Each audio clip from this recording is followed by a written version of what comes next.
How you doing, James Wilson Young Middle School? It's Mr. Andruskowitz again. I am standing on the beach with the Great South Bay behind me in beautiful, picturesque Blue Point, New York. Now, Blue Point gets its name from the area of land, right, that juts out into the bay, and at certain times it looks to have this bluish haze.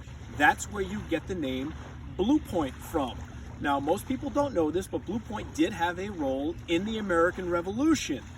During the American Revolution, as I told you a couple of videos ago, Long Island was controlled by the British. Blue Point looks like a great place to ship goods to New York City. Thank you, Mr. British officer. He's correct.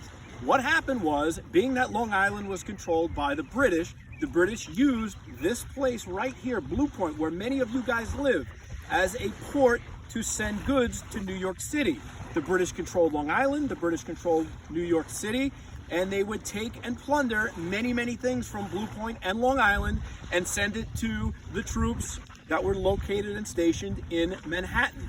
They took lumber from Long Island, they took cattle from Long Island, they took oysters from the Great South Bay and sent them to New York City to feed the troops. In typical Long Island and New York fashion, a lot of people didn't stand for this. There were many raids that took place right here in the Great South Bay.